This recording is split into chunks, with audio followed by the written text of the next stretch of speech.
तो साथियों, हम शुरू करते हैं। जो आज का टॉपिक है, philosophy of Indian higher education.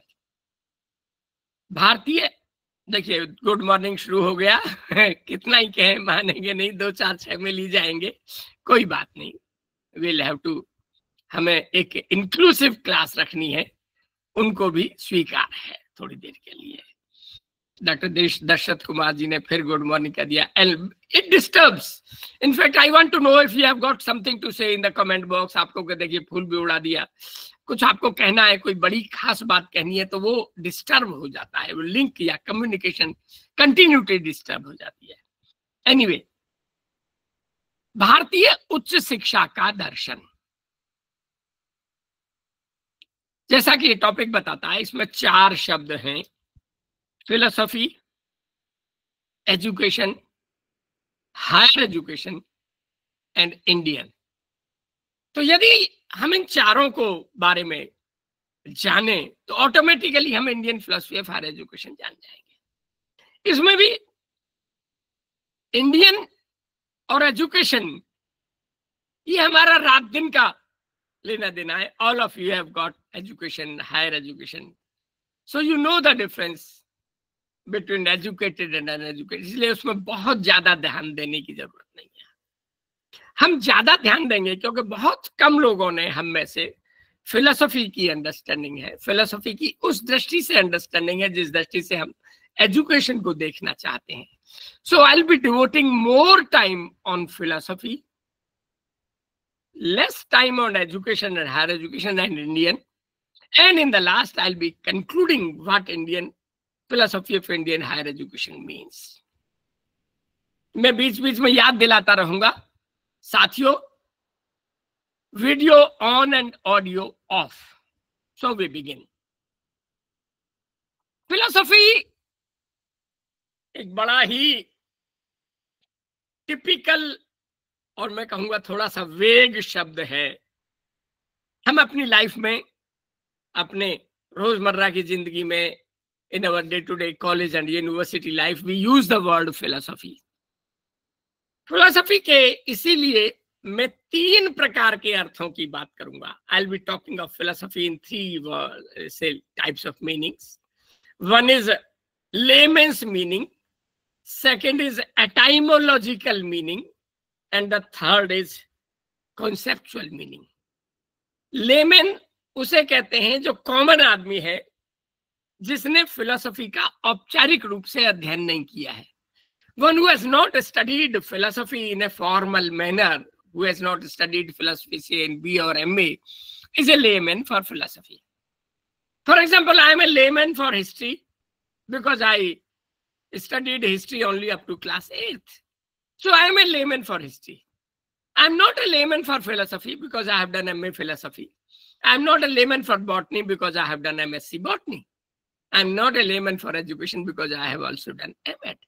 So that way, what a layman understands with philosophy, what connotation he has about philosophy, that we will discuss in the first place. In fact, it's a long exercise. I used to conduct this exercise in my MAd class for hours together. Generally, people understand philosophy is something deep, something very complex, something very abstract, something very OHP, overhead projection, which goes above the head, goes beyond the head. Another meaning we take for philosophy is something very religious, divine, godly, and spiritual. Some people say philosophy talks of the world beyond this world. आत्मा, परमात्मा, ईश्वर, पुनर्जन्म, ये सब बातें philosophy की बातें हैं. There is another group of people, in practical sense, they consider that philosophers are eccentric, cynic, absent-minded, and even half-mad. I am reminded here about an anecdote about in Punjab. In Punjab, there was an inspection in primary class. Teacher before inspection said, tomorrow everybody should come. Jhanda Singh, you need not come because you always disturb the class. You always ask oblique questions. Then he reminded, no, you come, but don't ask questions. You just keep quiet. Jhanda Singh, you have to keep quiet. You have not to disturb the class in any way. Fine, sir. Inspector was something like me. He came here, there, asked. He asked a question. There is a train which goes at 100 km per hour from north to east. What is my age? Nobody answered, naturally, except Jhanda Singh. He raised his hand. He was forbidden not to answer, but still he said, he raised his hand, since I know I should tell. अध्यापक ने आंखें तरेरी, inspector ने देख लिया, बता, do you know? Yes, shall I tell? Yes, okay, tell. Sir, you are 56 years old. Huh? You are right. How come you have arrived at time 56 years old? Sir, मेरे घर में मेरा बड़ा भाई है, उसने बीए पास किया है, उसने बीए में फिलोसफी ली थी, वो 28 साल का है और वो आधा पागल है. I have a brother who has done BA philosophy, 28 years old, and he is half mad. So this such type of questions can be asked only by a fully mad person. Therefore, you should not be less than 56 years old. This is an anecdote. I have read this in a book also. There is an author I'll be referring to. There's a book. Will Durant is the author, American author. It's a world classic. I'll tell something more about the book when the reference comes. The Story of Philosophy is the title of the book. Story of Philosophy के पहले introduction के chapter में ही वो कहता है philosophy से लोग क्या समझते हैं. कहते हैं कॉमन लोग समझते हैं philosophy is searching of a black cat in a dark room when it is not there. Philosophy अंधेरे कमरे में उस काली बिल्ली को ढूंढने की प्रक्रिया है जब बिल्ली है ही नहीं. हमारी सेंस में कहें तो मैं अपने गांव में कहा करता हूं, धूल में लठ मारना, बेसिर पैर की बातें करना, ये फिलोसोफर्स का काम है. अरे उससे बात मत करो, पूरा फिलोसफर है. भाई आपकी बात हमारी समझ में नहीं आ रही, ये फिलोसफी आपकी हमारी समझ में नहीं आती. So this is a common, say, layman's meaning. There's another definition of philosophers by Will Durant in his book only. He says, philosophers are cowards. They do not fight with swords, rather they fight with words. Philosophers वो डरपोक लोग हैं जो तलवारों से नहीं, शब्दों से युद्ध लड़ते हैं. So, playing with the words, arguing with the words is philosophy. There's another meaning. Suppose this is a book on philosophy. So what's there in the book? Philosophy. And suppose we go to philosophy department in the University of Allahabad, or AMU or Lucknow, philosophy department, and the teacher is taking the class. What he's teaching? Philosophy. What are the students learning? Philosophy. So what is philosophy? Philosophy is something which is taught in the department of philosophy. बाबा कहाँ है? School के सामने. School कहाँ है? बाबा के घर के सामने. अच्छा दोनों कहाँ हैं? आमने सामने. तो this is a paradoxical definition. गोल मटोल भाषा, इससे कुछ निकलता नहीं है. इस तरह हम अक्सर बोल देते हैं कि फिलोसफी डिपार्टमेंट में जो पढ़ा है फिलोसफी, केमिस्ट्री डिपार्टमेंट में जो पढ़ा है वो केमिस्ट्री. लेकिन सवाल ये फिलोसफी क्या है? So layman does not help us. Layman's meaning do not help us in getting the exact meaning of philosophy. So this is one meaning. Another type of meaning, as I said, etymological meaning. Etymology is the branch of philosophy and branch of linguistic philosophy, which talks about the literal meaning of the words. In fact, my MA philosophy thesis was on meaning of meaning.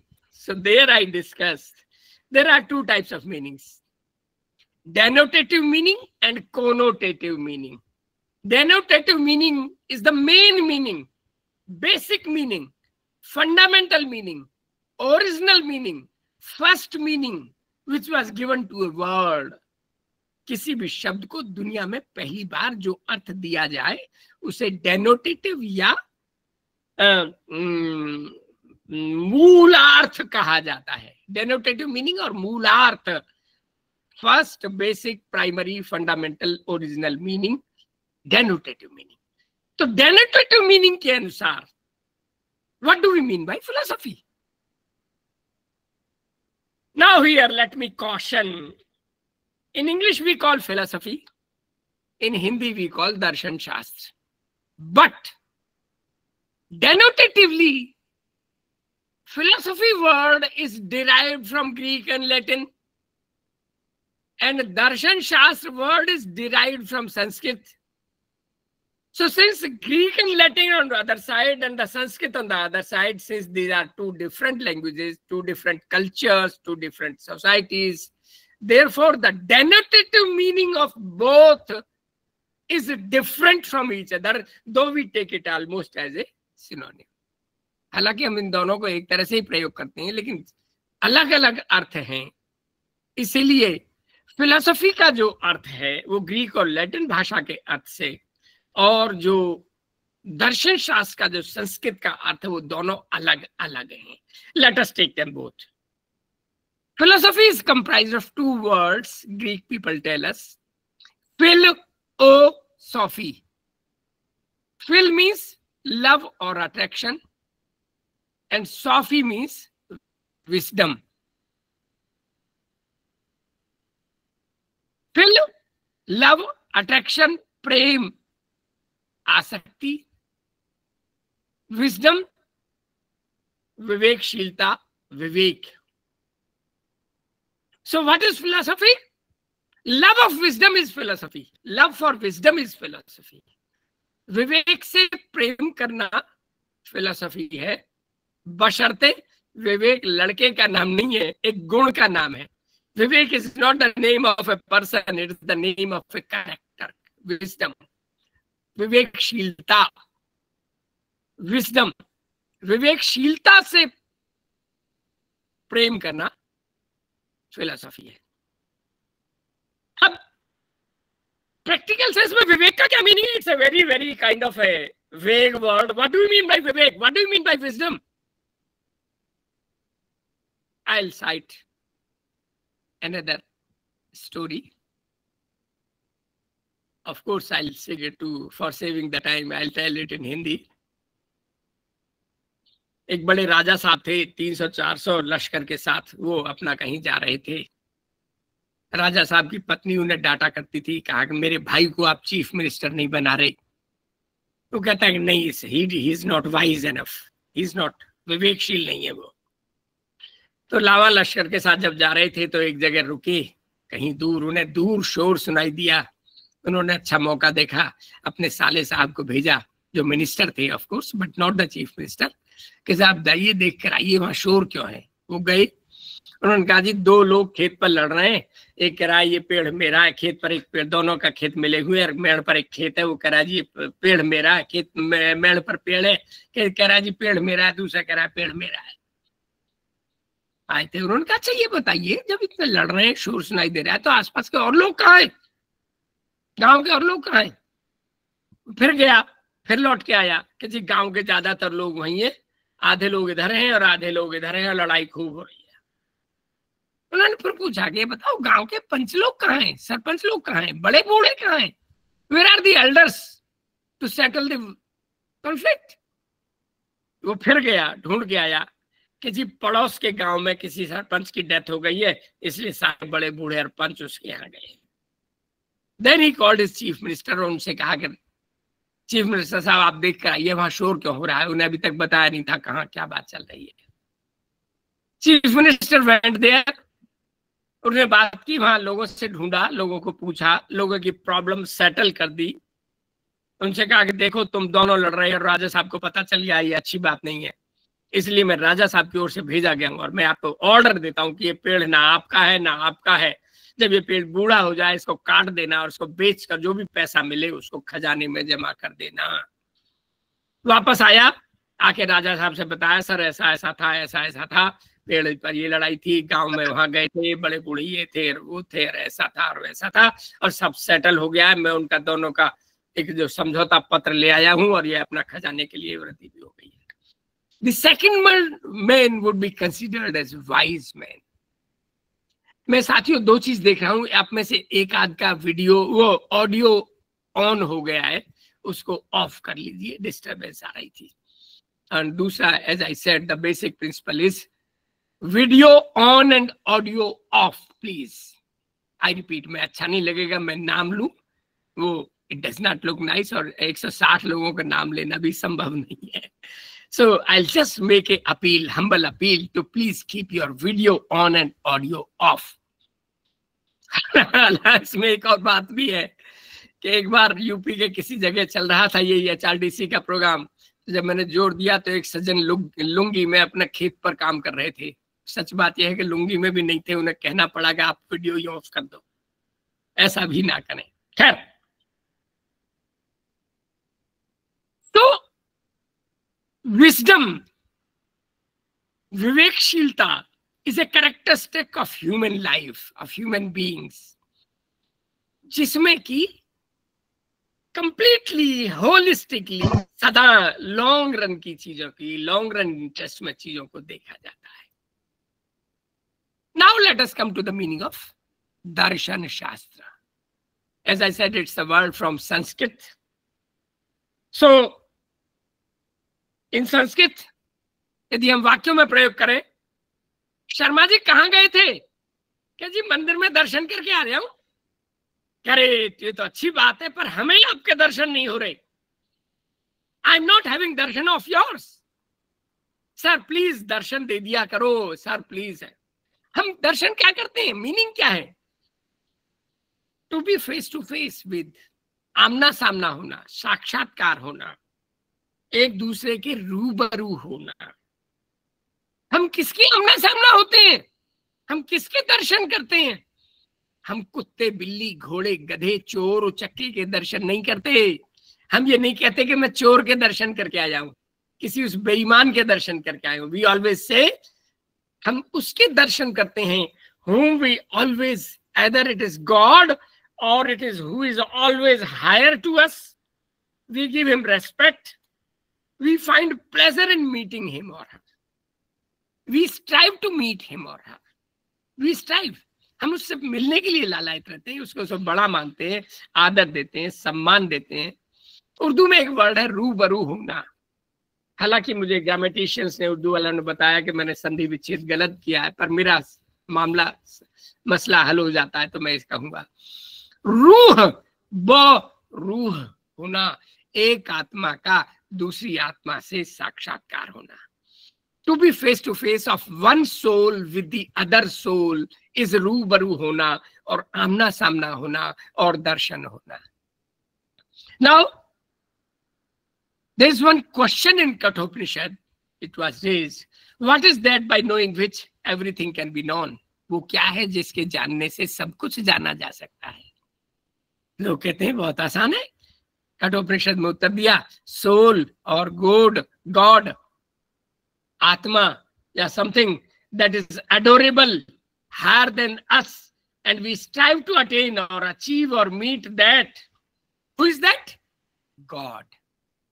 So, to be face to face, now the meaning would come, to be face to face with God is a darshan. और जो व्यक्ति हमें God के दर्शन कराने में मदद करे वो दर्शन शास्त्री हो गया। But no, there is one person in India who at one time said, if I am allowed to choose between truth and God, I'll go for truth because within truth God is already there. यदि मुझे सत्य और ईश्वर में से चुनने को कहा जाए तो मैं सत्य को चुनूंगा, क्योंकि सत्य में ईश्वर है ही।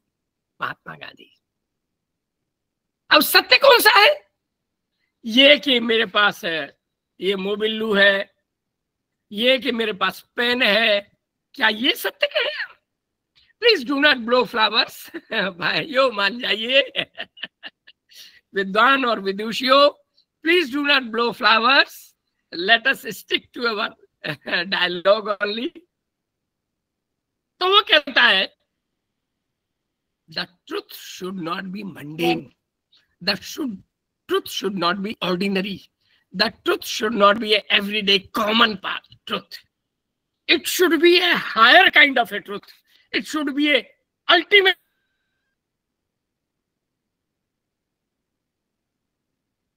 truth, primary truth, basic truth. So that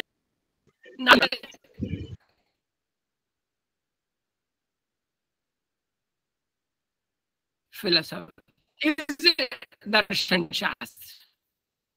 परम सत्य के साथ तादात्म्य होना, परम सत्य के साक्षात्कार करना, परम सत्य के साथ रूबरू होना, परम सत्य का आमना सामना होना, यह दर्शन शास्त्र है। और वो दार्शनिक है। अब इंडियन सेंस में एक बड़ा मीनिंग लिया गया है। इंडियन सेंस में तीन चीजों को एक ही से जानते हैं। एक ही व्यक्ति इंडियन में फिलोसफी में एक ही व्यक्ति दार्शनिक होता था, एक ही व्यक्ति टीचर होता था, और एक ही व्यक्ति दार्शनिक और टीचर होने के साथ साथ एक ही व्यक्ति रिलीजियस कार्य भी कराता था। He was responsible for 3 different tasks: teaching, religious activities and philosophy. इसीलिए एक बड़ा इंटरेस्टिंग मतलब है, आप सभी लोग अपने विषय के परम सत्य से अपने छात्रों को रूबरू कराते हैं। You make your student face to face with the ultimate truth of your subject, whether it is botany or chemistry or Hindi or history. इसलिए आप सब लोग दार्शनिक हैं। Therefore all of you are philosophers. एक बड़ी इंटरेस्टिंग बात आ रही है। इसीलिए एक बहुत बड़े फिलोसोफर हुए हैं अरिस्टोटल। दरअसल एक लंबी चेन है, सुकरात, प्लेटो, अरिस्टोटल, थियोफ्रस्टस, और एक लंबी चेन में वो कहता है फिलोसफी के बारे में, कहता है फिलोसफी इज, चलिए इसको बाद में ही बात करते हैं हम, इससे पहले और बात कर लेते हैं। So this meaning, etymological meaning, second meaning is entirely different because it tells us to be face to face with the ultimate realities, darshan shastra, and to talk of wiseness, to talk of wisdom, to talk to one who is full of wisdom is a philosopher. Now we come to the third kind of meaning, that is the practical meaning or connotative meaning, gunarth, connotative meaning or practical meaning, or so to say conceptual meaning. संकल्पनात्मक अर्थ की दृष्टि से अब हम इसको meaning को देखते हैं। यहां मैं एक किताब का हवाला देना चाहूंगा आप लोगों को। मेरे पास यहाँ है मगर हमें वहां जाने में समय लगेगा। In this room I have a collection of about 5,000 books spread over about 19-20 millimeters. Will Durant, the book he wrote, The Story of Philosophy, is a unique author in many respects. Will Durant first edition came in 1929, if I'm not wrong. By chance, I had the first copy of Will Durant's Story of Philosophy. First edition, I had a copy. But maybe some of my students loved it more than me. Therefore, that book is not with me now. Another important thing is, Will Durant's wife was also a great thinker, philosopher, rather historian. She wrote a book of 13 volumes, The Story of Civilization. And when I was spoiling other children at Indore University for 19 years, in the library, that 13-volume book was there, the Story of Civilization. And not a single book was ever used by anyone. While Will Durant's Story of Philosophy, it gets out of print every 5 years. Almost every 5 years it is reprinted. It's more than almost about 100-year-old book, but still this book is so popular that almost every 5 years it is reprinted. For the first time when I went to America, California State University, and I was talking with Professor O'Connor of history. He was teaching philosophy. So we were talking about Will Durant. He said, "Oh, आप भी Will Durant से पढ़ाते हैं?" मैंने कहा, sir, मैं student को MA philosophy में या अपने MEd में कंपलसरी बुक बता देता हूँ कि if you will not read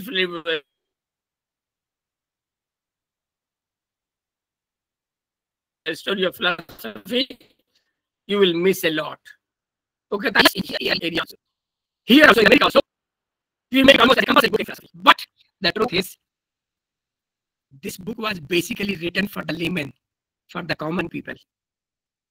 इस किताब की एक और खास बात है, यदि गलती से आप 50 पेज इस किताब के पढ़ लेंगे तो पूरी किताब पढ़े बिना आप नहीं मानेंगे. It is such a wonderful book.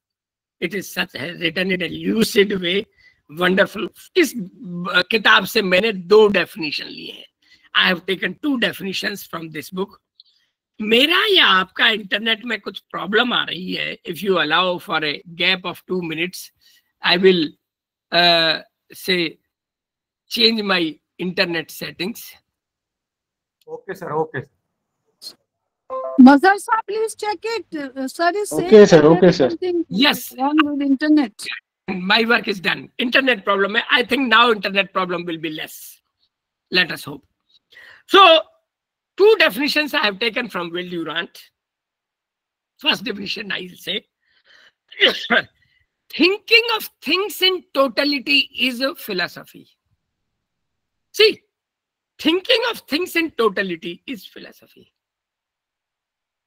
Automatically, what is philosophy of education? If we take education as a thing, it will say, thinking of education in totality is philosophy of education.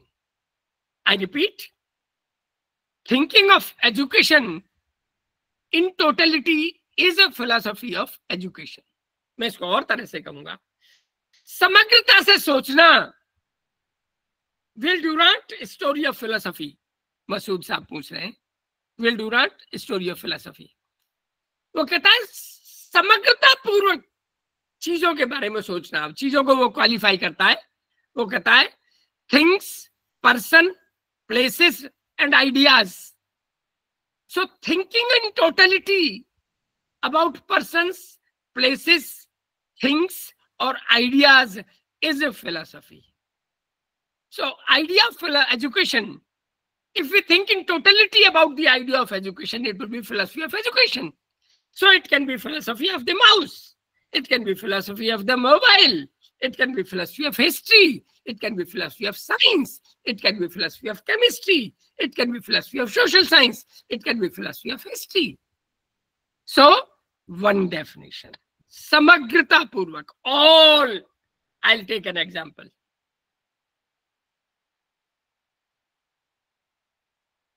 Chalk. Me and you are using chalk in the classroom. If you ask a chemistry person, sir, what is this? Oh, it is calcium carbonate. I can write a 40-page note on this. Calcium carbonate का metal से reaction, non-metal से reaction, acid से reaction, alkali से reaction, basis से reaction, oxidation, reduction, and many things about calcium carbonate. I can write a 40-page monograph on calcium carbonate. Point. If you ask a person from physics, sir, what is this?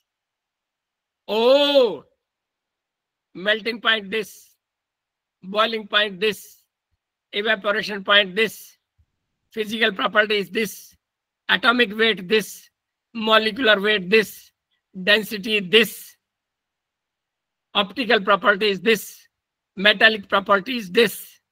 And he'll again write a 30-page note on chalk.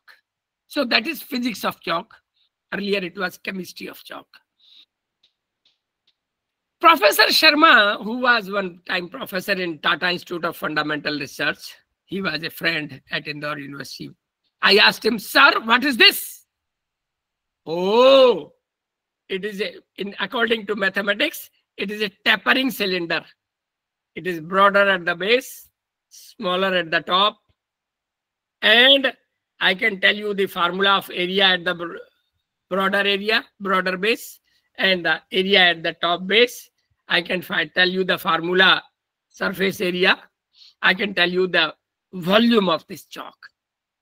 So that is mathematics of chalk. If not 40 or 30 pages, he can write at least 5-10 pages on chalk. That was mathematics of chalk. Again, friends, I'll remind that some of you are having your audio on.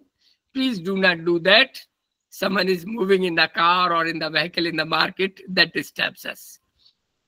So, mathematics of chalk.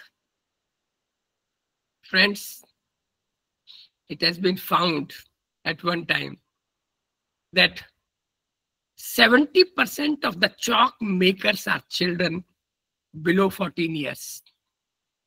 So, if by chance somebody asks, what is this? Okay, फांसी का फंदा है मेरा. It's a guillotine for me. इसने मेरा बचपन नाश कर दिया. इसने मेरी बचपन खत्म कर लिया. Because of this, I could not go to school. So it's a guillotine for me. फांसी का फंदा है मेरे लिए. Hanging rope for me. But if you ask the owner of the chalk factory, what would he say?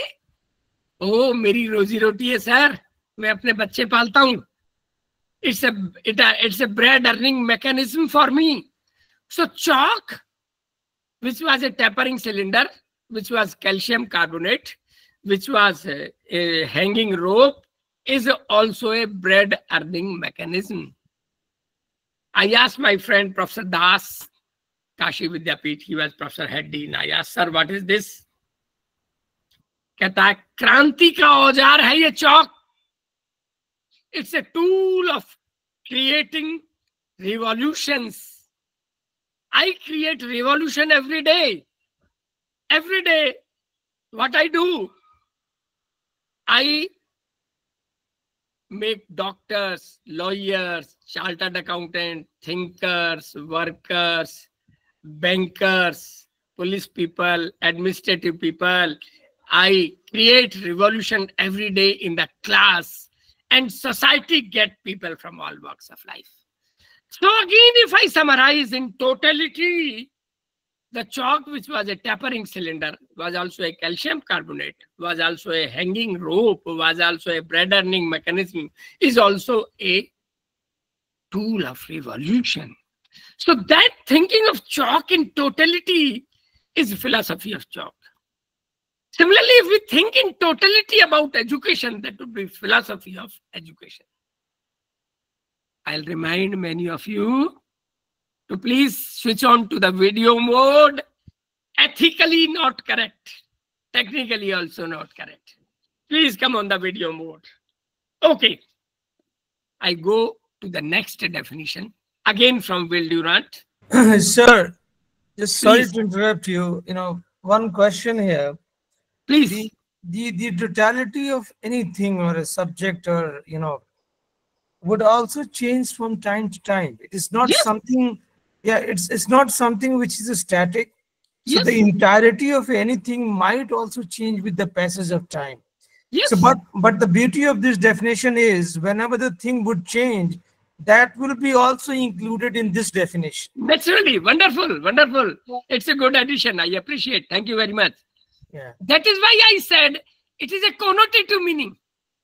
The denotative meaning never change. That remains the same. Connotative meaning changes over time. Yes, very right. Azmat Ali ji ne sahi kaha hai. Second definition again from the book Story of Philosophy by Will Durant. He says, consistent questioning and persistent answering is a philosophy. Consistent questioning, लगातार प्रश्न पूछना और लगातार उत्तर देते रहना ही philosophy है. What does it mean? He says, sir कभी तो प्रश्न समाप्त हो जाएंगे आपके. There is a philosopher known as René Descartes. He said, no, the questions will never end. He says, Sir, if you double the known, you quadruple the unknown. Excuse me, sir. I want to ask one question here. Please, If Madam Aisha. Thank you for the permission. If this is the definition of philosophy, then what will we call the research? As far as I know, the continuous questioning and searching of the answers is research, is defined as research. Are they the two things same? No. I'll complete it. You'll get the answer in the long run. In the next 20 minutes, you'll get the answer automatically. As a matter of fact, research is the great grandson of philosophy, if I say in my way. Anyway, I'll come up onto this point. Consistent questioning. And Descartes says, if you double the known, you quadruple the unknown. How? I take an example from botany. 1638, Swan and Sheldon gave a cell theory. They said, living beings are made up of cells, and these cells are the basis of life. Two things they told us. But for 8 or 10 things they did not answer. For example, how cell die? How cell take birth? Are cell beings also living? Do cells reproduce? Do cells divide or multiply or die? Do cells respire? What is the relationship of one cell with the other cell? What is something which was dark stained in between, which was later on known as nucleus? And many more questions. With time, we answered all of them. So, questioning never finishes. If we double the known, we quadruple the unknown. Whatever answer comes, it will give rise to further many questions. So, philosopher says, मेरी जिंदगी एक मुसलसल सफर है, जो मंजिल पे पहुंचा तो मंजिल बढ़ा दी. मेरी जिंदगी, my life is an unending journey. The moment I reach my destination, I further increase my destination. So this unending journey of asking questions, another definition of philosophy is emerging. This unending journey of trying to ask questions, we may not get answer, we may not get the answer. So this unending journey of asking and trying to answer the question is a philosophy. It always goes on. I come on to the third definition given by Professor K.C. Bhattacharya. At one time, Jadavpur University was a top university in philosophy, and there he was teaching, and he gave in his book a definition. Understanding and appreciating life and universe as a whole. जीवन और ब्रह्मांड के बारे में संपूर्ण रूप से समझना और सराहना करना ही दर्शन है. Understanding and appreciating. Whom do we understand and appreciate? Life and universe. In what way? As a whole. जीवन और ब्रह्मांड को संपूर्ण रूप से समझना और सराहना करना ही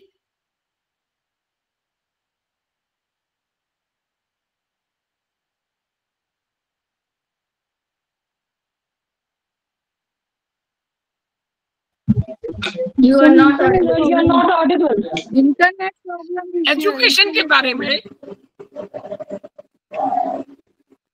एजुकेशन के बारे में लगातार प्रश्न पूछना और लगातार उत्तर देते रहना ही फिलॉसफी ऑफ एजुकेशन है. और इस थर्ड डेफिनेशन की सेंस में मैं कहूं, शिक्षा के बारे में अंडरस्टैंड करना, अप्रिशिएट करना और जीवन और ब्रह्मांड के से इसको जोड़ना, यही शिक्षा का दर्शन है। Understanding and appreciating life as a whole. Education is a part of life and universe. So understanding about education and appreciating about education as a whole is philosophy of education. This is third definition. In fact, the time is less and I have to complete it within next 20 minutes or so. And after that, we'll have question answer session. I'll quickly move on to, I'll skip some details here deliberately. The question is everybody a philosopher? Aristotle said, yes, everybody is a philosopher. Earlier I said we teachers are philosophers because we teach the ultimate truth about our subject to our students. हम अपने विषय के अंतिम सत्य के बारे में अपने छात्रों को बताते रहे, इसलिए हर अध्यापक दार्शनिक है।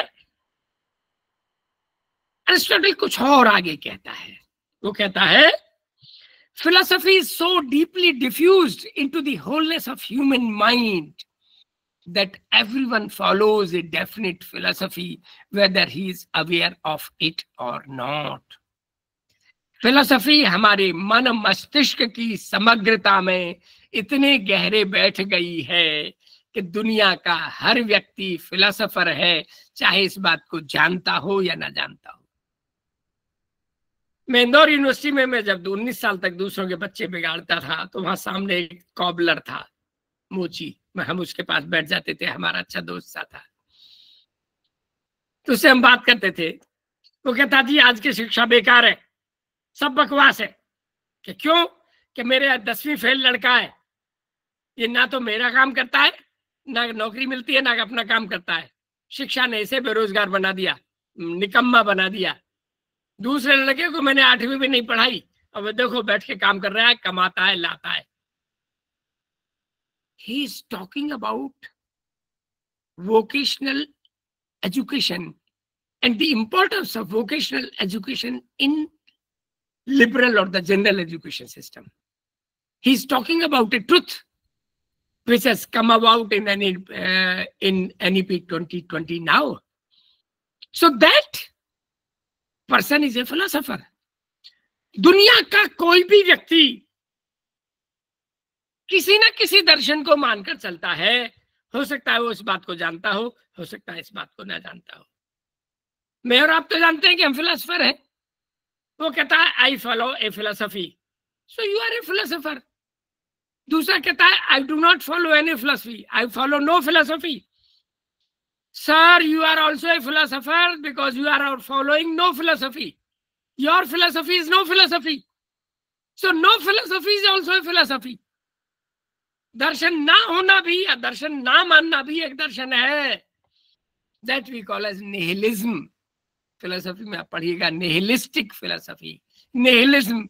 हम कहते हैं ये भी नहीं है, ये भी नहीं है, ये भी नहीं है।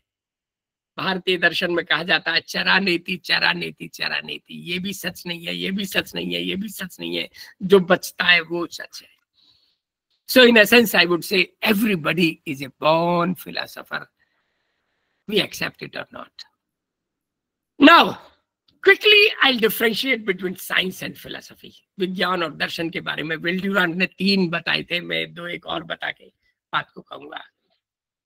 मैडम रिसर्च का बात कर रही थी, doctor Ayesha, you will get to know the difference partly here. वो कहते हैं science is knowledge, science gives us knowledge, philosophy gives us wisdom. विज्ञान हमें ज्ञान देता है, फिलॉसफी हमें विवेकशीलता देती है। Science is descriptive, philosophy is prescriptive.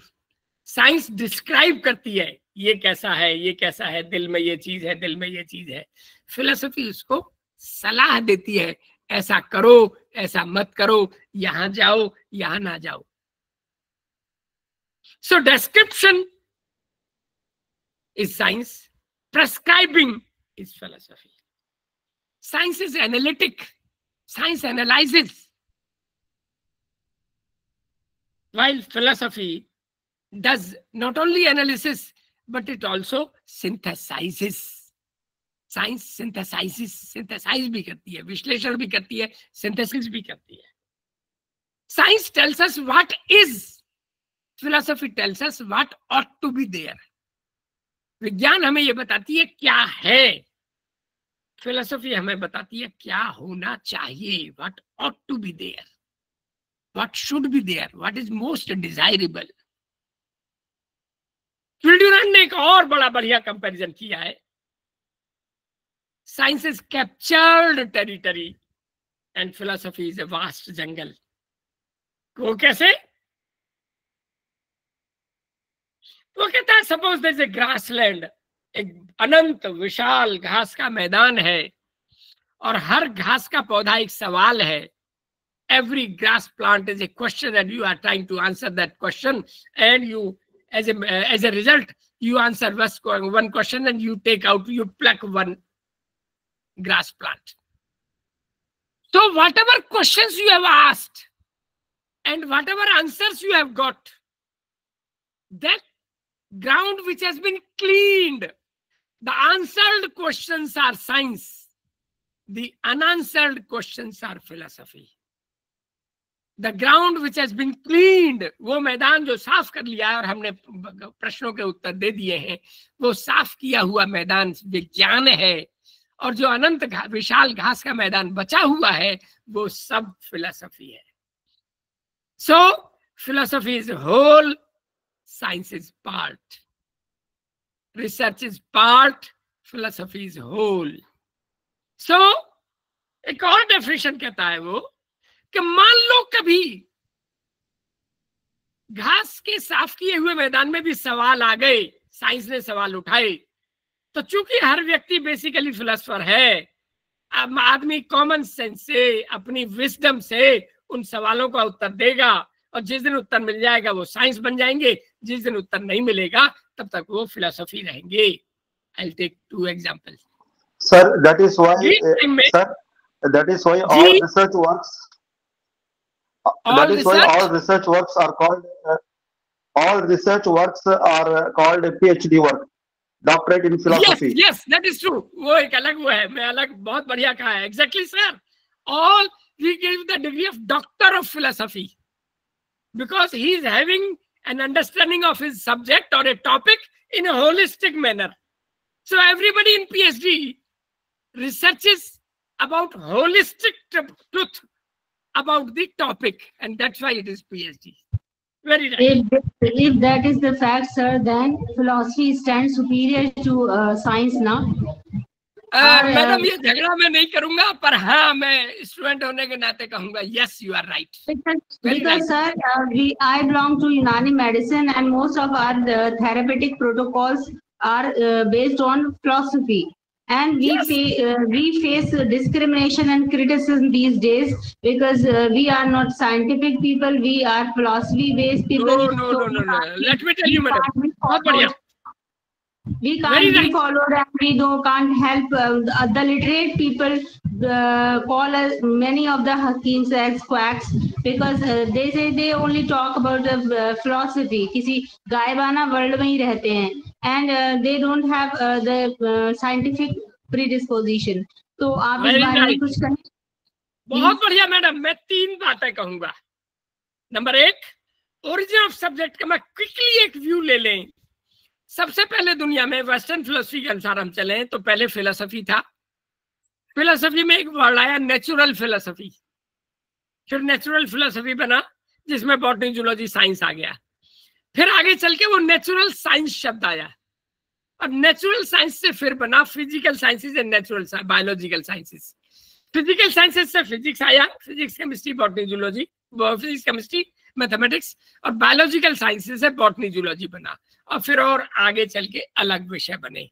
इसलिए भी फिलोसफी को मदर कहा जाता है, साइंस को डॉटर कहा जाता है, फिलोसफी को साइंस ऑफ साइंसेस कहा जाता है, साइंस को साइंस ही कहा जाता है। इसलिए साइंस को फिलोसफी को कहा जाता है philosophy is the mother of science. एक बात। नंबर 2, मेरे बहुत अजीज मित्र थे पद्मश्री कुट्टी मेनन जी, कृषि पंडित थे, राष्ट्रीय अंतरराष्ट्रीय स्तर के चिंतक थे, गांधीयन फिलोसोफर थे। कुट्टी मेनन जी 2 साल पहले डेथ हुई है, वो चाइना गए, वहां उनकी तबीयत खराब हो गई। हॉस्पिटल में ले जाने से पहले उनसे पूछा गया, सर आप क्या कौन सी पद्धति से इलाज करना चाहोगे? आप होम्योपैथी से इलाज करना चाहोगे, आप बायोकेमी से इलाज करना चाहोगे, एलोपैथी से इलाज करना चाहोगे, नेचुरोपैथी से इलाज करना चाहोगे, एक्यूप्रेशर से इलाज करना चाहोगे, या चाइनीज मेथड से इलाज करना चाहोगे? मैं यहाँ एक लाइन में बता दूं madam, allopathy is one pathy, one, दूसरी है और होम्योपैथी, और ये सब बाकी और है। मेरे पास as a matter of fact, मैं विषय से अलग नहीं जाऊंगा, इसी विषय पर एक मेरे पास किताब है, चिकित्सा की दृष्टि से मेरे मित्र ने लिखी है, मध्य प्रदेश हिंदी ग्रंथ अकादमी ने किताब छापी है। ये किताब का नाम है भारतीय ज्ञान परंपरा और हमारा स्वास्थ्य। इस किताब में बायोकेमी, होम्योपैथी, एलोपैथी, एक्यूप्रेशर, यूनानी सब विधियां दी गई हैं, सब विधियों, holistic, and the person is MD and person has been professor of medicine at Indore University। तो ये होलिस्टिक है। खैर, मैं विषय से अलग ना जाऊं, समय कम है, 10-12 मिनट मुश्किल से बचे हैं। अगला सवाल क्विकली में चले जाऊं, फिलोसफी कुछ काम करती है या नहीं करती? जल्दी से कहते हैं। वो कहता है फिलोसफी टर्म्स और कॉन्सेप्ट्स के मीनिंग को क्लैरिफाई करती है। It clarifies the meaning of terms and concepts। तो एजुकेशन की टर्म्स एंड कॉन्सेप्ट के मीनिंग को क्लैरिफाई यदि हम करना चाहें, that would be philosophy of education। दूसरा, फिलोसफी शब्द और संकल्पनाओं के बीच में अर्थ को विकसित करना भी का भी काम करती है। It tries to develop relationship between terms and concepts। Suppose मैं 2 टर्म लेता हूं, फिलोसफी एंड एजुकेशन। इन दोनों के बीच में क्या क्या रिश्ते हो सकते हैं? शाम को मैं धुंधल के, मैं अलीगढ़ मुस्लिम यूनिवर्सिटी में घूम रहा हूँ, सामने से मुझे 2 आदमी आते हुए दिखाई देते हैं, एक पुरुष है एक स्त्री है। उन दोनों के बीच में क्या रिश्ते हो सकते हैं? भाई बहन हो सकते हैं, पति पत्नी हो सकते हैं, प्रेमी प्रेमिका हो सकते हैं, दोस्त हो सकते हैं, चाचा भतीजी हो सकते हैं, माँ बेटा हो सकते हैं, मामा, हमारा मौसा, फूफा, 50 तरह के रिलेशन दोनों के बीच में हो सकते हैं। इसी तरह से एजुकेशन और फिलोसफी के बीच में क्या रिश्ते हो सकते हैं? हमारे एमएड में ऑल ओवर इंडिया हर साल हर यूनिवर्सिटी में कम से कम 15 यूनिवर्सिटी में सवाल पूछा जाता है, differentiate between philosophy of education, philosophy for education, philosophy in education. शिक्षा का दर्शन, शिक्षा के लिए दर्शन, शिक्षा में दर्शन। इतना ही नहीं, और 2 शब्द भी हैं, एजुकेशनल फिलोसफी, फिलोसफिकल एजुकेशन। कम से कम 5 प्रकार के संबंध हो सकते हैं दोनों के बीच में। सो डेवलपिंग रिलेशनशिप। अब जैसे मैंने शब्द ऑफ, ऑन, इन और अल, फिलोसफिकल, इनसे मैंने जो रिश्ते बनाए, कनेक्टिव से जो रिश्ते बनाते हैं, तो डेनोटेटिव मीनिंग में जो शब्द और संकल्पनाओं के बीच में रिश्तों को डेवलप करने का काम भी फिलोसफी करता है। 3 शब्द हैं, कॉलेज, एकेडमिक एंड स्टाफ। तीनों शब्दों को मिला दिया, एक नया शब्द बना, एकेडमिक स्टाफ कॉलेज। हमने और कई शब्द मिला दिए, 4-5, एक नया शब्द बना, MMTTC, Mahatma Madan Mohan Malviya teacher training centre, MMTTC। जो शब्दों को मिलाकर नहीं हम जो बना रहे हैं, that's all developing relations between terms and concept. Developing generalisations. अक्सर हम बात करते हैं डेनमार्क के लोग कैसे हैं, पंजाब के लोग कैसे हैं, केरल के लोग कैसे हैं, हम ओवर जनरलाइज करते हैं। लॉजिक वो काम करता है, फिलोसफी की एक ब्रांच है लॉजिक। तो लॉजिक कहती है कि there is inductive logic, there is deductive logic. तो लॉजिक से रीजनिंग करें, इन्फ्रेंस निकालें, और हम इनसे फिर निष्कर्ष निकालकर अध्ययन करें। ये सब काम भी जनरलाइजेशन का भी शिक्षा है, करती है, दर्शन करता है। और शिक्षा में यदि हम जनरलाइज करें, भारत की शिक्षा में गणित की शिक्षा दुनिया की अच्छी शिक्षा विधियों में से है। भारत में you will find out mathematics की एबिलिटी और लैंग्वेज की एबिलिटी वर्ल्ड में इंडिया वाले डंका बजाते हैं। अमेरिका में हो या यूरोप में हो। So we are doing much better. Our students are doing much better at the international level in language and mathematics. ये जनरलाइजेशन हम करते हैं। ठीक इस तरह से एक और शब्द है भावनात्मक समझ विकसित करना भी दर्शन का कार्य है। इमोशनल अंडरस्टैंडिंग, भावनात्मक समझ विकसित करना मतलब क्या है? मैं टिपिकल एक एग्जांपल दूंगा। अक्सर आपने अखबार में 4-6 महीने में पढ़ा होगा, भारत और चीन या भारत और पाकिस्तान के उच्चाधिकारियों की बैठक हुई। बैठक सौहार्दपूर्ण वातावरण में हुई, मतैक्य ना हो सका, दोनों लोगों ने फिर मिलने का वादा किया है। It has got great philosophical connotations. दो विरोधी मत को स्वीकार करना, to come to terms with the opposite point of view, contending point of view. विरोधी मत को स्वीकार मत करो, लेकिन विरोधी मत के अस्तित्व को स्वीकार करो। To accept the existence of the opposite point of view is emotional understanding. भावनात्मक समझ विकसित करना कैसे? उनका कि भारत पाकिस्तान के उच्च अधिकारियों की बैठक हुई, बहुत बड़ी बात है। सौहार्दपूर्ण वातावरण में बैठक हुई, और बड़ी बात है। दोनों पक्षों ने अपने अपने मत रखे, मारपिटाई नहीं हुई, और अच्छी बात है। मत रख पाए अपने दोनों, और बड़ा बात है। मतैक्य ना हो सका, कोई बात नहीं। इससे बड़ी बात यह है कि दोनों ने फिर मिलने का वादा किया है। Another function of philosophy is prescribing best way of life. Best way of life क्या होता है? मैं क्विकली कहूं, eat, drink and be merry. No. If wealth is lost, nothing is lost. Health is lost, something is lost, and character is lost, everything is lost. ये होती है शिक्षा। वो कहता है नो, यावत जीवित सुखम जीवित ऋणम कृत्वा गतम पीते। जब तक जियो सुख से जियो, उधार लो और घी पियो, मांगने आए तो मारो। ये जीवन जीने का तरीका है।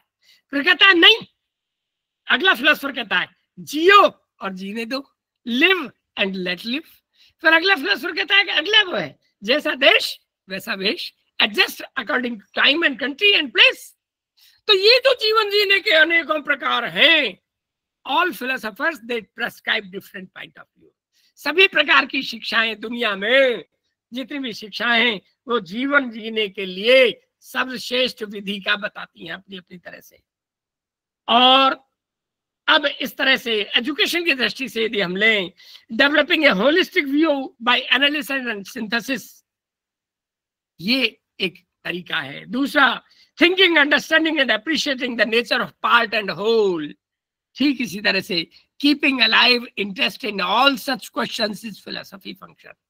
इन सब चीजों में दर्शन, इन सब ऐसे प्रश्नों में रुचि जागृत करते रहना भी दर्शन का काम है। अब बात करें एजुकेशन क्या है सर। 4-5 मिनट में मैं बात करूं। हम सब जानते हैं वी ऑल आर एजुकेटेड।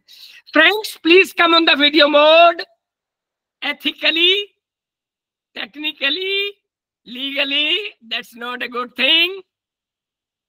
मैं 4 परिभाषाएं दूंगा, one by Gandhi, another by Tagore, another by Vivekananda, another by Shri Aurobindo. Gandhi कहते हैं all round development of the best body, mind and soul is education. हमारे मन मस्तिष्क में जो भी सर्व है उसका सर्वश्रेष्ठ विकास करना ही शिक्षा है। हालांकि गांधी जी की एक और परिभाषा है 3H, hand, education of the hand, heart and head, hand and heart. 3 R's की भी बात उन्होंने कही है, रीडिंग, राइटिंग, रिथमेटिक।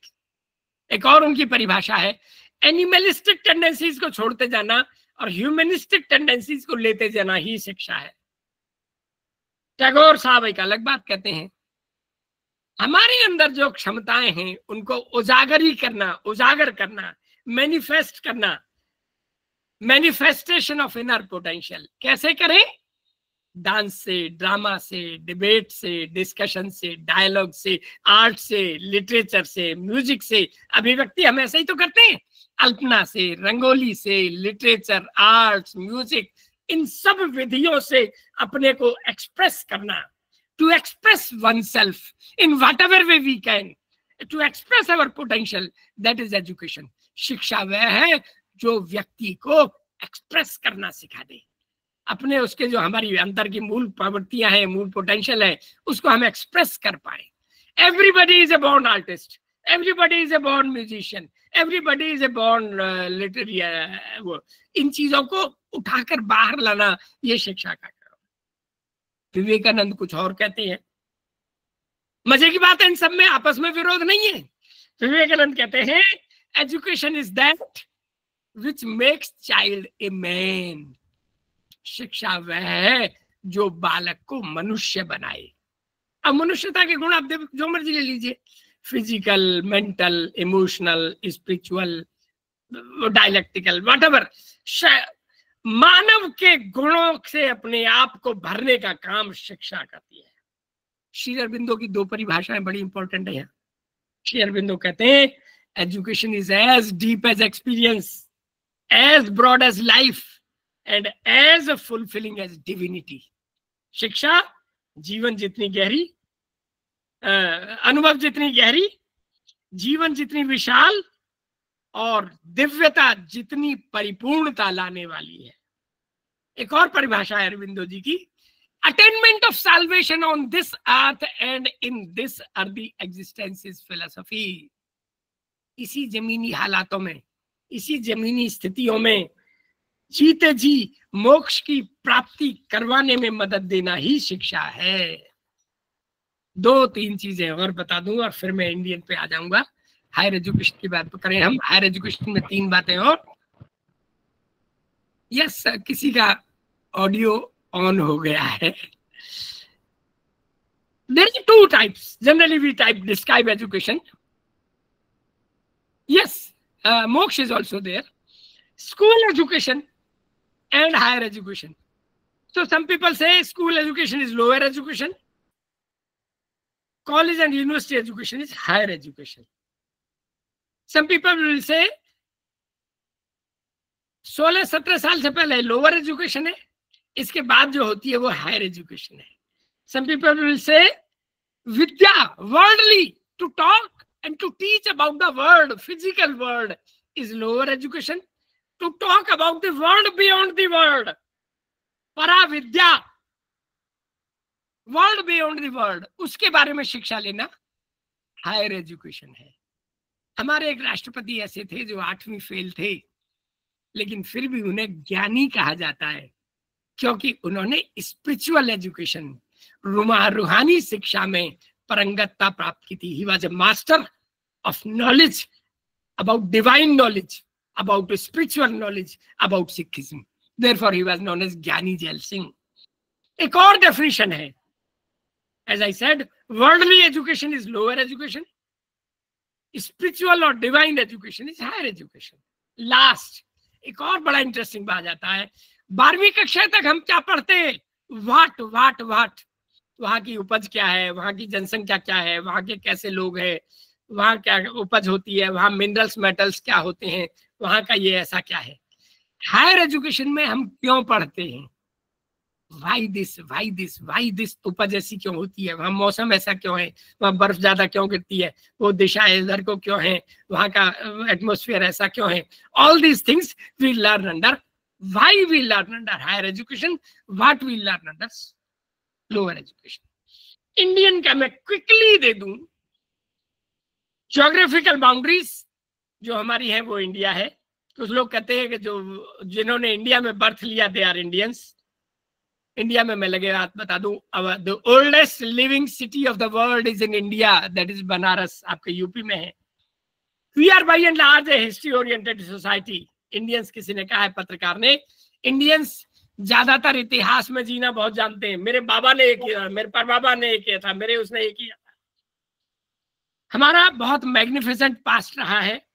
वैदिक education, gurukul system, teacher taught relationship, shad दर्शंस,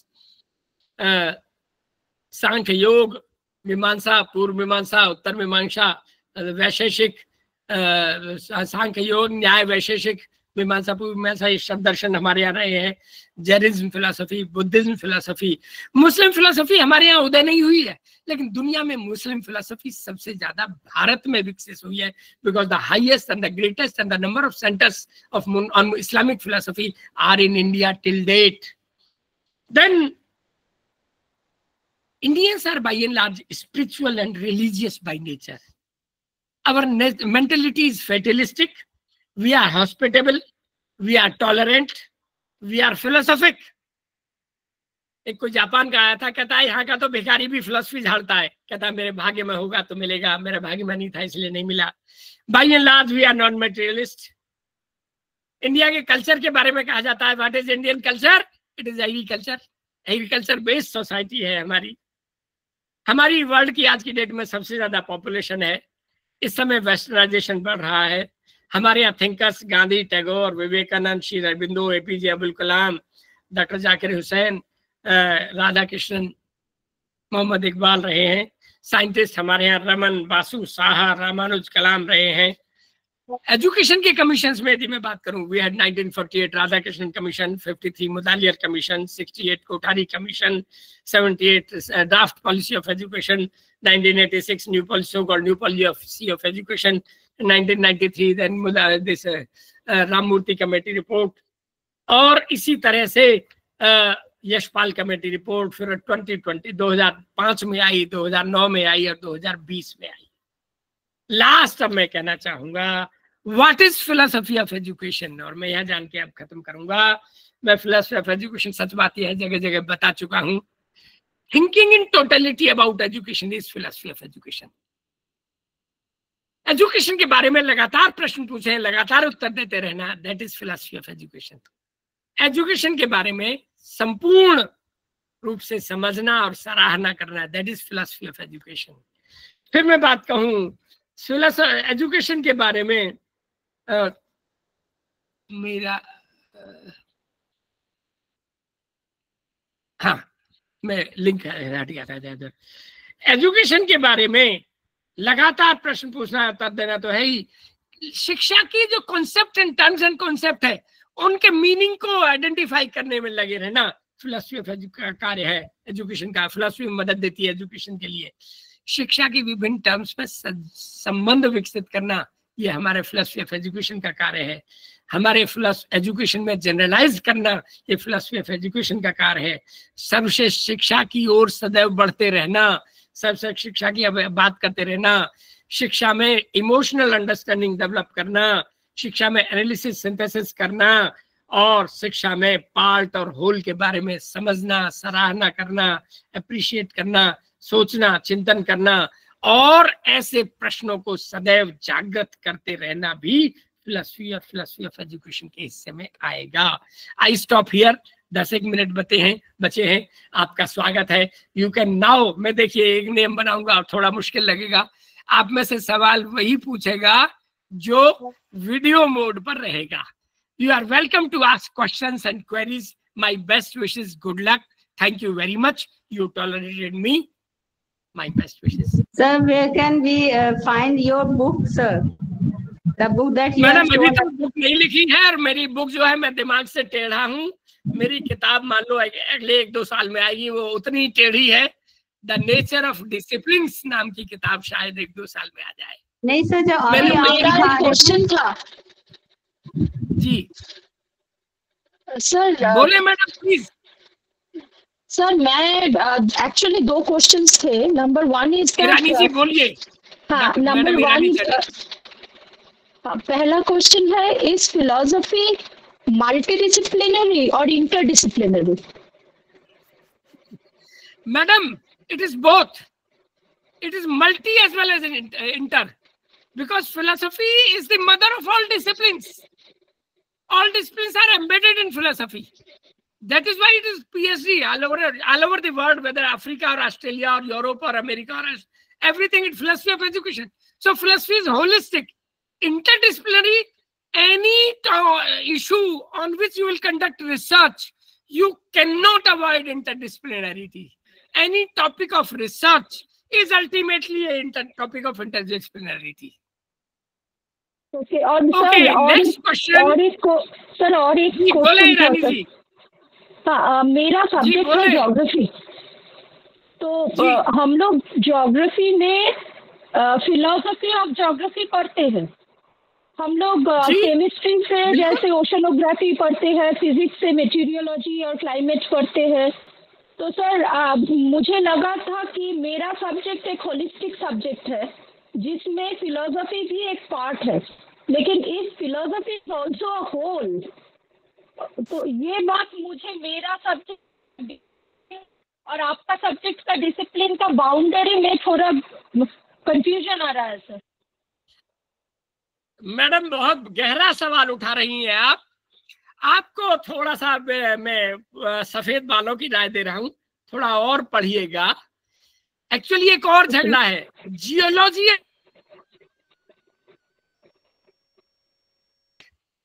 geology is not a man made subject. दो तरह के सब्जेक्ट है।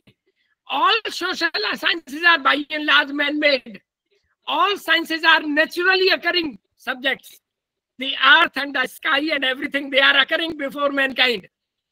तो आप जोड़िएगा ज्योग्राफी और जियोलॉजी जब मिल जाएंगी। आज भी ज्योग्राफी में एमए की डिग्री मिलती है, बहुत कम लोग यूनिवर्सिटी में एमएससी ज्योग्राफी देती है।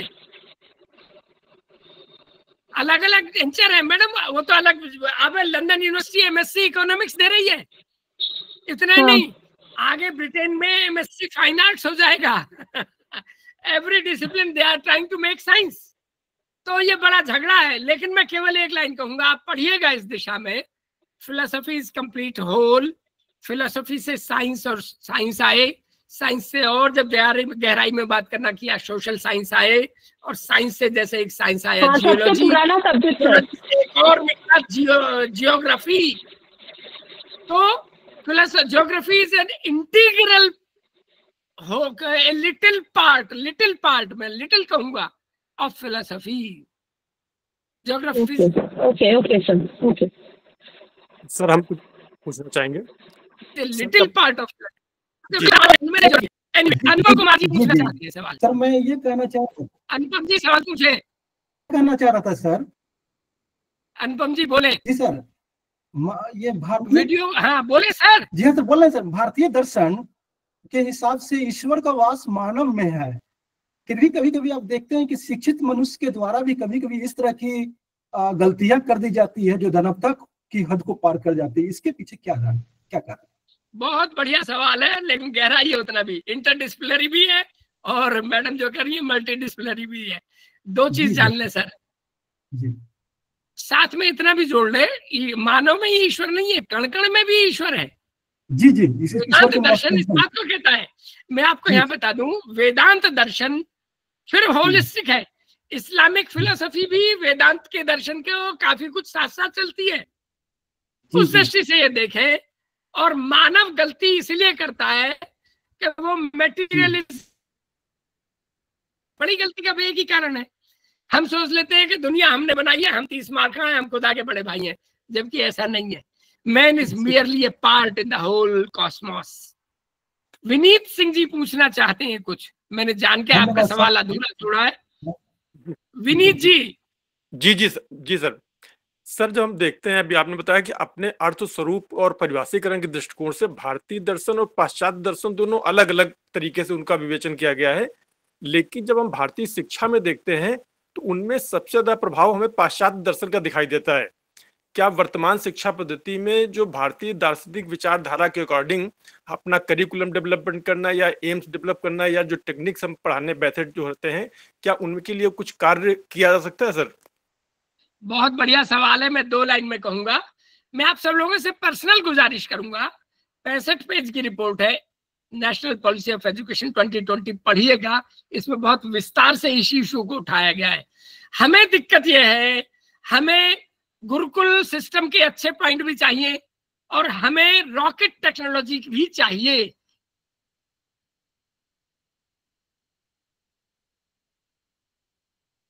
हमें दोनों का अमल करना है और एनईपी 2020 ये प्रयास कर रही है, लेकिन हम ऑल ओवर इंडिया इसके उद्देश्यों को कैसे कम किया जाए, इसलिए बहुत कम लोग एनईपी 2020 को समझ पा रहे हैं और बहुत कम यूनिवर्सिटीज एनईपी 2020 को होल स्पिरिट में लागू कर पा रही हैं। 10% यूनिवर्सिटी भी लागू नहीं कर रही है ढंग से। खैर, डॉक्टर पियाली रॉय जी कुछ कहना चाहती है। Doctor Piyali Roy please. Ji sir. Sir, we have discussed a lot about knowledge and wisdom. So sir, can you just tell me that what constitutes knowledge and what constitutes wisdom, and do they overlap each other sometimes? Wisdom is impossible without knowledge. For wisdom you ought to have knowledge. बिना ज्ञान के बेवकूफ आदमी wisdom वाला विवेकशील नहीं हो सकता. Number 1. Number 2, yes, they are overlapping.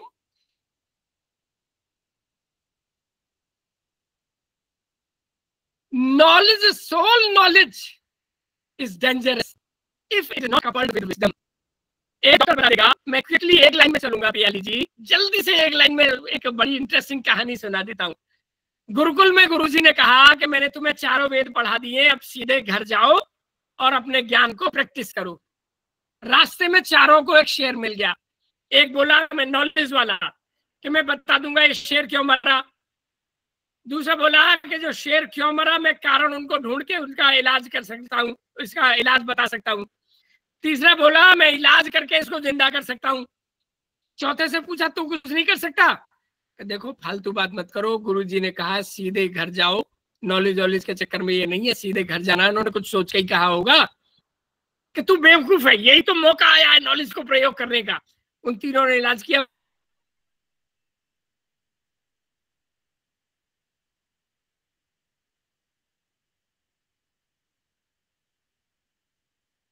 दूसरे ने उसका निवारण. शुद्ध ज्ञान, द प्योर नॉलेज. एक वो कहा जाता है फिलोसफी और एजुकेशन का रिश्ता अंधे और लंगड़े का रिश्ता है. फिलोसफी जानती है कहाँ जाना है,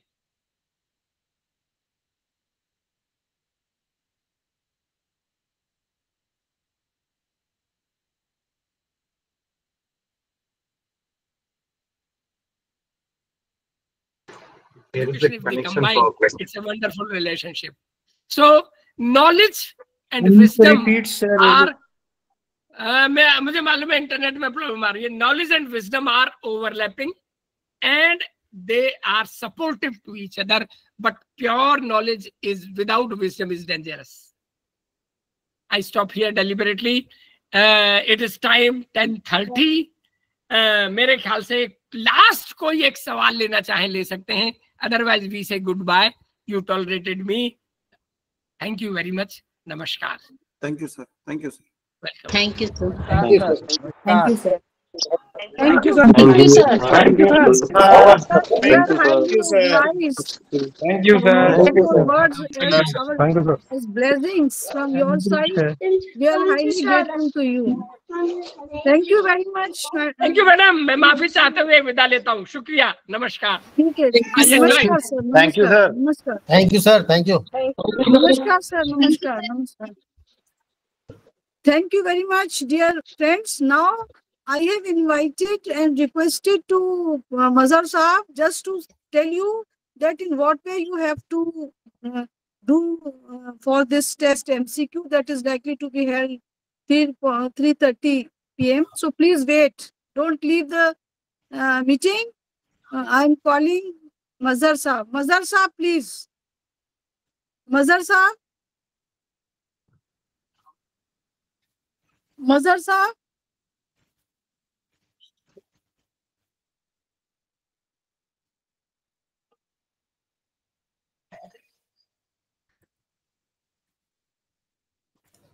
Mazhar Saab, you are not audible. अभी एक मिनट रुकिए, मैं उनको कर देती हूँ, टेलीफोन कर देती हूँ. जी मैम, हम हैं मीटिंग. मजहर साहब, आर यू हियर? म्यूट पे होंगे.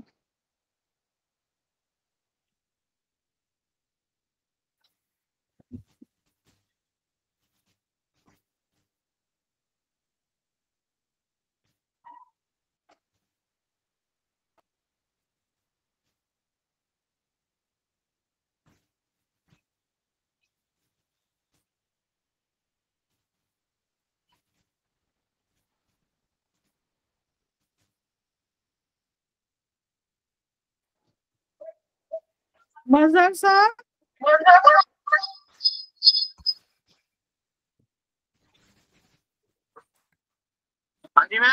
जरा सा एक्सप्लेन करिए हमारे पार्टिसिपेंट्स को कि किस तरीके से इनको टेस्ट देना है, गूगल टेस्ट।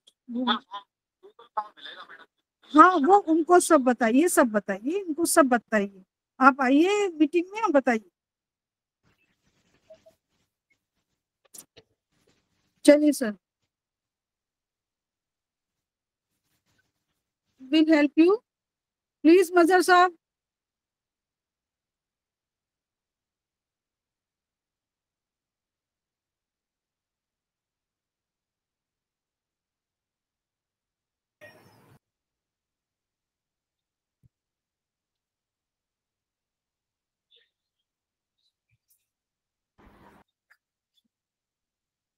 म्यूट पे है शायद सर। जी मजहर साहब प्लीज एक्सप्लेन।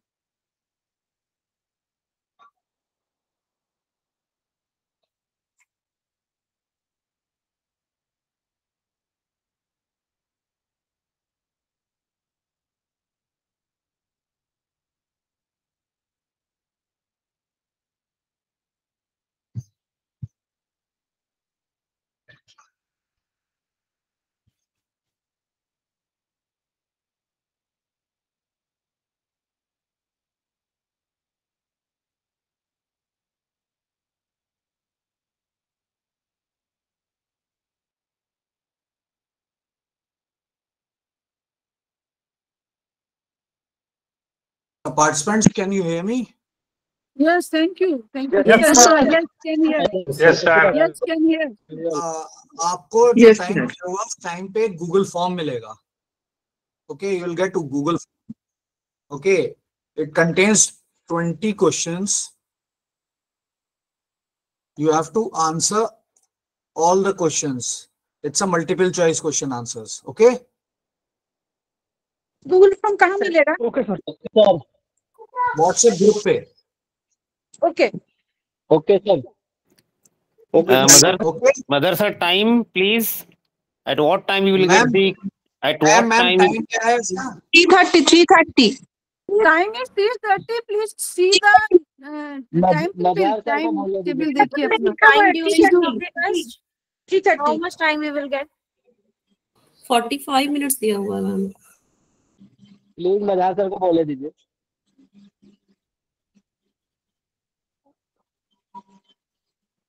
हाँ मैम, कितना टाइम के लिए दिया जाएगा वो जरा बता दीजिए. 3:30 से कितनी देर?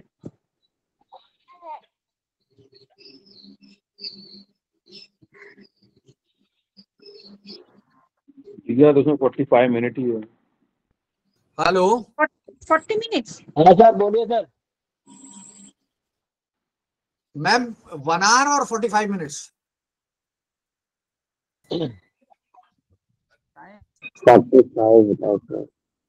Okay. Okay, टाइम टेबल में सर 3:30 to 4:30 दिया हुआ है. 1 घंटा है, 3:30 से 4:30. 1 घंटा. Good. Ji ma'am. Okay, ma'am. Ji ma'am. Okay, now clear. I think Google Form will have time schedule, starting time and ending time. Within that, I think you have to finish the question and answer session.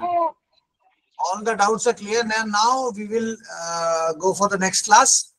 For MCQ. Okay. नहीं Thank you. मजहर साहब आप link भेजेंगे ना.